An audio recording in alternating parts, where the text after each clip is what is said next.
Yeah.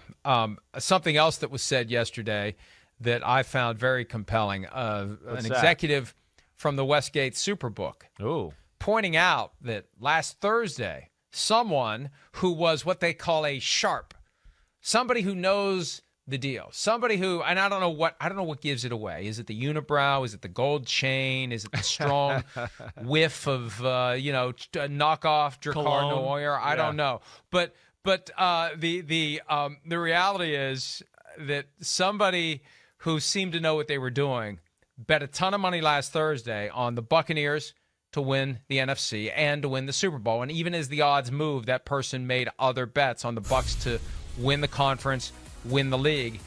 And 3 days later, Tom Brady unretires. So the VP from the Westgate SuperBook is upset and wants the NFL to actually investigate whether or not there was inside information that was mishandled and misappropriated and ultimately landed in the lap of this person who made these bets. And I think it's compelling because this is one of the frontiers that the NFL needs to be very concerned about. It's not just Calvin Ridley with his cell phone when he's not connected to the Falcons, he's on the non-football illness list, and he's bored on a Sunday afternoon, he makes a few bets. It's how do you properly handle inside information during season and off season. But the other side of it too, Chris, hey, the sports books are in position to get inside information. Last July, they started taking the Packers wagers off the board, and we're like, what the hell's going on? Well, they think there's a chance Aaron Rodgers is going to retire. So we got to take these Packers bets off the board. So they benefit from inside information. It's when someone else gets it first, that's when they get pissed. Yeah, it's a fair point that you raised there. It is. I mean, what's fair? If you know inside information and you're setting the line and kind of, misleading people to buy, bet on things to where you capitalize. Yeah, I mean, I don't know. I mean, maybe it does. When you put it that way, it almost goes like, it sounds like there should be a law to stop the sports books from doing that too. I mean, yes. Listen, when I saw this late last week, it was the first thing that went to my mind when I went, whoa, big money, Bucks, whoa, somebody had inside information. It was the first thing I thought of. It really was. But, yes, this is going to be the continued struggle the NFL is going to have here.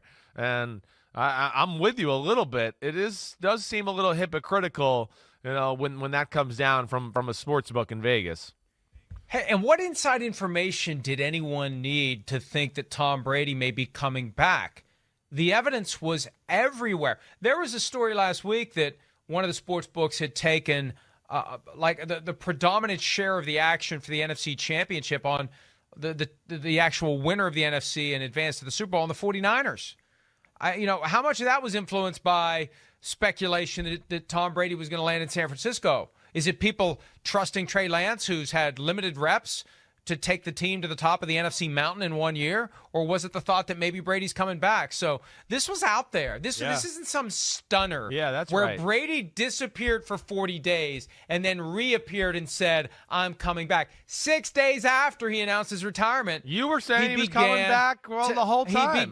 Yes. Now, I didn't think he was going to play for the Buccaneers. Yeah. But there was reason for the sports books last week to take the Bucs off the board, the 49ers off the board, the Dolphins off the board, but they want to take the action.